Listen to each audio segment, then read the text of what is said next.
ചില വാതിലുകൾ തുറക്കാൻ വളരെ എളുപ്പമാണ്, പക്ഷേ അവ അടയ്ക്കാൻ ഒരു ജീവിതകാലം മുഴുവൻ ശ്രമിച്ചാലും ചിലപ്പോൾ കഴിഞ്ഞെന്ന് വരില്ല. ഇന്ന് ഞാൻ നിങ്ങളോട് പങ്കുവെക്കാൻ പോകുന്നത് ഒരു കഥയല്ല, ഒരു ഭാവനയുമല്ല. ഒരു വ്യക്തി തന്റെ ജീവിതത്തിൽ അനുഭവിച്ച, ഇന്നും അയാളെ വേട്ടയാടിക്കൊണ്ടിരിക്കുന്ന ഒരു യഥാർത്ഥ സംഭവത്തിന്റെ വിവരണമാണ്. ഒരു ഓയിജ ബോർഡിൽ കൗതുകത്തിന് തുടങ്ങിയ കളി എങ്ങനെയാണ് ഒരു മനുഷ്യന്റെ സമാധാനം എന്നേക്കുമായി ഇല്ലാതാക്കിയത് എന്ന് നിങ്ങൾ കേൾക്കുക. അതിനാൽ ഒരു നിമിഷം കണ്ണുകൾ അടച്ച് ഹെഡ്ഫോൺസ് വെച്ച് ഇതിന്റെ അവസാനം വരെ എന്നോടൊപ്പം സഞ്ചരിക്കൂ. ഈ സംഭവം ആരംഭിക്കുന്നത് എന്റെ ബാല്യകാല സുഹൃത്തായ ബെല്ലയുടെ വീട്ടിൽ വെച്ചാണ്. ഒറ്റനോട്ടത്തിൽ ആർക്കും ഇഷ്ടപ്പെടുന്ന ഒരു മനോഹരമായ വീട്. പക്ഷേ ആ വീടിന്റെ ചുവരുകൾക്കുള്ളിൽ വിനാശകരമായ ഒരു ഇരുണ്ട ചരിത്രം ഒളിഞ്ഞിരിപ്പുണ്ടായിരുന്നു. 60കളുടെ അവസാന കാലം. ആളൊഴിഞ്ഞ ആ പ്രദേശത്തെ ആ വീട്ടിലേക്ക് ഒരു രാത്രി അവിടുത്തെ ഗൃഹനാഥൻ മടങ്ങിയെത്തി. സന്തോഷത്തോടെ കയറി വന്ന അയാൾ ആ മുറിയിൽ കണ്ട കാഴ്ച അയാളുടെ തലച്ചോറിലെ നരകീയാജ്ഞയെ ഉണർത്തുന്നതായിരുന്നു. തന്റെ പ്രാണനായ ഭാര്യയെ മറ്റൊരു പുരുഷനൊപ്പം. കോപത്തിന്റെ, പ്രതികാരത്തിന്റെ ആ ഒരു നിമിഷത്തിൽ അയാൾ തന്റെ കയ്യിലിരുന്ന തോക്കെടുത്ത് രണ്ടുപേരെയും വീണ അതേ മുറിയിൽ, അതേ നിമിഷത്തിൽ അയാൾ സ്വന്തം നെറ്റിയിലേക്ക് തോക്കു ചൂണ്ടി ജീവനൊടുക്കി. ഒരൊറ്റ രാത്രി കൊണ്ട് 3 ജീവനുകളാണ് ആ ചുവരുകൾക്കുള്ളിൽ ഒടുങ്ങിയത്. വർഷങ്ങൾ ഒരുപാട് കഴിഞ്ഞു. ഈ ചരിത്രം ഒന്നും അറിയാതെയാണ് ബെല്ലയുടെ കുടുംബം ആ വീട് വാങ്ങുന്നത്. വീട് പുതുക്കി പണിയുന്നതിനിടയിലാണ് പഴയ പത്രക്കടലാസുകളിൽ നിന്ന് അവർ ഈ ക്രൂരമായ കൊലപാതകത്തിന്റെ വാർത്ത കണ്ടെത്തുന്നത്. പക്ഷേ ഭയം ഇരട്ടിച്ച നിമിഷം അതൊന്നും ആയിരുന്നില്ല. ലിവിംഗ് റൂമിലെ പഴയ കാർപ്പറ്റ് മാറ്റിയപ്പോൾ അവർ ഞെട്ടിപ്പോയി. താഴെയുള്ള മരത്തറയിൽ 3 വലിയ കറുത്ത പാടുകൾ, കടിപിടിച്ചതുപോലെയുള്ള പാടുകൾ. രക്തം ഉണങ്ങിപ്പിടിച്ച ആ പഴയ അടയാളങ്ങൾ എത്ര കഴുകിയിട്ടും കെമിക്കലുകൾ ഉപയോഗിച്ചിട്ടും മാഞ്ഞതേയില്ല. ഒടുവിൽ ആ പാടുകൾ മറയ്ക്കാൻ അവർ ആ മരത്തറ വീണ്ടും പോളിഷ് ചെയ്തു. അതിനു മുകളിൽ വലിയൊരു പുതിയ കാർപ്പറ്റിട്ടു.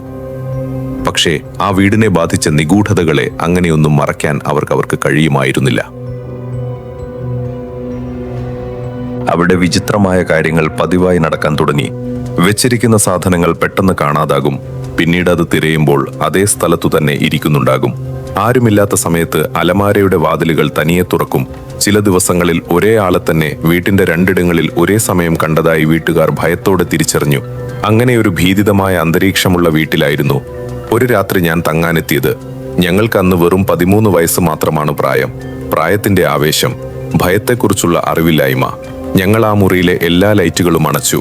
മുറിയുടെ നടുനടുവിൽ ഒരൊറ്റ മെഴുകുതിരി മാത്രം കത്തിച്ചു വെച്ചു. ആ വെളിച്ചത്തിൽ ഞങ്ങൾക്ക് നടുവിലായി ആ ഇരുണ്ട ബോർഡിരുന്നു. ഒരു ഓയിജ ബോർഡ്. സത്യത്തിൽ എനിക്ക് അതിനൊരു പ്രത്യേക കാരണമുണ്ടായിരുന്നു. എന്റെ അച്ഛൻ മരിച്ചിട്ട് അപ്പോൾ കുറച്ചു വർഷങ്ങളെ ആയിരുന്നുള്ളൂ. അച്ഛന്റെ വേർപാട് ഇന്നും എന്റെ മനസ്സിന് അംഗീകരിക്കാൻ കഴിഞ്ഞിരുന്നില്ല.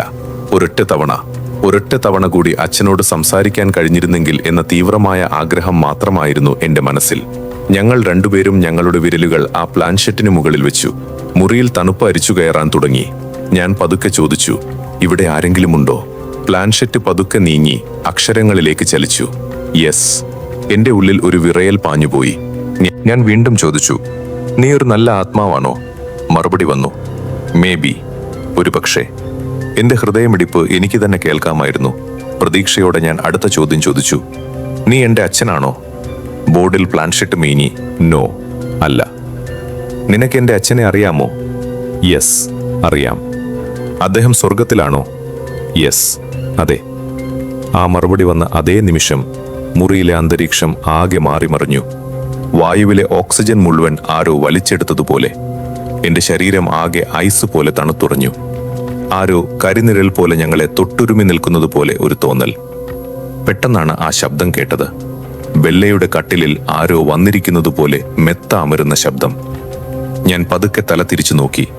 ആ മെഴുകുതിരി വെളിച്ചത്തിൽ കട്ടിലിന്റെ അരികിൽ ഒരു മനുഷ്യന്റെ രൂപത്തിൽ കറുത്തിരുണ്ട ഒരു നിഴലിരിക്കുന്നു. ഭയം എന്റെ തൊണ്ടയെ ഞെരിച്ചു കളഞ്ഞു. ഞാൻ ഒരൊറ്റ ചാട്ടത്തിന് എഴുന്നേറ്റ് മുറിയിലെ മെയിൻ ലൈറ്റ് ഓണാക്കി. ഞാൻ ഉറക്കെ നിലവിളിച്ചു, ഇനി ഞാൻ ഈ കളി കളിക്കില്ല. പക്ഷേ അന്ന് ഭയം കാരണം ഞങ്ങൾ ചെയ്ത ഏറ്റവും വലിയ തെറ്റ്, ആ ഓയിജ സെഷൻ കൃത്യമായി ഗുഡ് ബൈ പറഞ്ഞ് അവസാനിപ്പിക്കാതെ, ആ വാതിൽ അടയ്ക്കാതെയാണ് ഞങ്ങൾ അവിടെ നിന്ന് എഴുന്നേറ്റു പോയത്. തുറന്നിട്ട ആ വാതിലിലൂടെ എന്താണ് ഞങ്ങളുടെ ലോകത്തേക്ക് വന്നതെന്ന് ഞങ്ങൾക്ക് അറിയില്ലായിരുന്നു. ലൈറ്റ് ഇട്ടതിനു ശേഷം ആ നിഴൽ അപ്രത്യക്ഷമായിരുന്നു. എങ്കിലും ഭയം കാരണം ഞങ്ങൾ ഉറങ്ങാൻ കിടന്നു. പെട്ടെന്നാണ് ബെല്ലയുടെ ചെറിയ വളർത്തുനായ കട്ടിലിന്റെ അടിയിലേക്ക് നോക്കി ദയനീയമായി കുരയ്ക്കാൻ തുടങ്ങിയത്. സാധാരണ കുരയല്ല, ഭയം കൊണ്ട് വിറച്ചുകൊണ്ടുള്ള കുര. കട്ടിലിന്റെ അടിയിലേക്ക് നോക്കിയെങ്കിലും ഞങ്ങൾക്കൊന്നും കാണാൻ കഴിഞ്ഞില്ല. ബെല്ല പതുക്കെ ഉറക്കത്തിലേക്ക് വീണു. പക്ഷേ എനിക്ക് കണ്ണടയ്ക്കാൻ കഴിഞ്ഞില്ല. പെട്ടെന്ന് കട്ടിലിന്റെ അടിയിൽ നിന്ന് എന്തോ ഒന്ന് പതുക്കെ പതുക്കെ നടന്ന് എൻ്റെ തലക്കരികിലേക്ക് വരുന്നത് ഞാൻ അറിഞ്ഞു. ഒരു തണുത്ത സാന്നിധ്യം എൻ്റെ മുഖത്തിന് തൊട്ടടുത്ത് വന്ന് നിന്നു. ഞാൻ പേടിച്ച് നിലവിളിക്കാനാവാതെ പുതപ്പ് തലവഴി മൂടി പ്രാർത്ഥിക്കാൻ തുടങ്ങി. കരഞ്ഞു തീർത്തു. ഒടുവിൽ എപ്പോഴോ ഞാൻ ഉറങ്ങിപ്പോയി. പക്ഷേ അർദ്ധരാത്രിയിൽ എന്നെ ഉണർത്തിയത് ഭയങ്കരമായ ഒരു ശബ്ദമാണ്.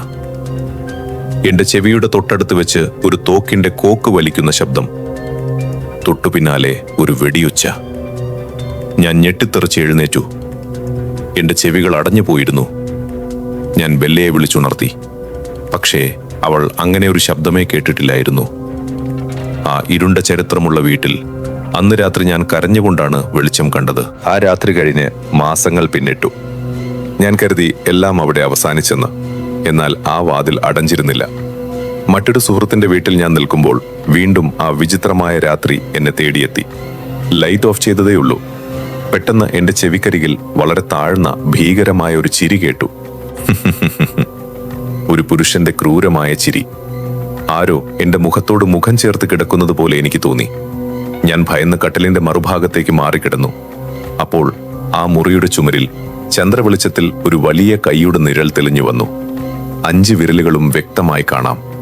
ആ നിഴൽ കൈ പതുക്കെ ഞങ്ങളെ നോക്കി കൈവീശി കാണിക്കുകയാണ്. ഞാൻ സുഹൃത്തുക്കളെ വിളിച്ചുണർത്തി. എന്റെ ഭ്രമമല്ലെന്ന് ഉറപ്പിച്ചുകൊണ്ട് അവർക്കും ആ നിഴൽ കാണാമായിരുന്നു. അപ്പോഴാണ് കൂടെയുണ്ടായിരുന്ന ഒരു സുഹൃത്ത് പേടിച്ച് വിറച്ചുകൊണ്ട് ആ മുറിയുടെ കോണിലേക്ക് വിരൽ ചൂണ്ടിയത്. ദാ ആ മൂലയിൽ ആരോ ഇരുട്ടിലിരിക്കുന്നുണ്ട്. പെട്ടെന്ന് ആ ഇരുട്ടിൽ നിന്നും ഒരു ശബ്ദം പുറപ്പെട്ടു. എന്റെ അച്ഛന് മാത്രം അറിയാവുന്ന, അച്ഛൻ എന്നെ മാത്രം വിളിക്കാറുള്ള എന്റെ രഹസ്യമായ വിളിപ്പേര് ആ രൂപം ഉച്ചരിച്ചു. ഞാൻ തകർന്നുപോയി, കരഞ്ഞുപോയി. ഒരു നിമിഷം അതെന്റെ അച്ഛനാണെന്ന് എന്റെ മനസ്സ് വിചാരിച്ചു. പക്ഷേ തൊട്ടടുത്ത നിമിഷം എന്റെ ആത്മാവ് എന്നോട് പറഞ്ഞു, ഇത് നിന്റെ അച്ഛനല്ല. അത് നിന്റെ അച്ഛനായിരുന്നെങ്കിൽ നിന്റെ ഉള്ളം ഇത്രയും ഭയം. അടുത്ത ദിവസം തന്നെ ഞാൻ കരഞ്ഞുകൊണ്ട് കാര്യങ്ങളെല്ലാം എന്റെ അമ്മയോട് പറഞ്ഞു. എല്ലാം കേട്ടുകഴിഞ്ഞപ്പോൾ അമ്മ എന്നോട് ചോദിച്ച ഒരേ ഒരു ചോദ്യം ഇതായിരുന്നു, നീ ആ ഓയിജ ബോർഡ് കളിച്ചോ? ഞാൻ അതേയെന്നു തലയാട്ടി.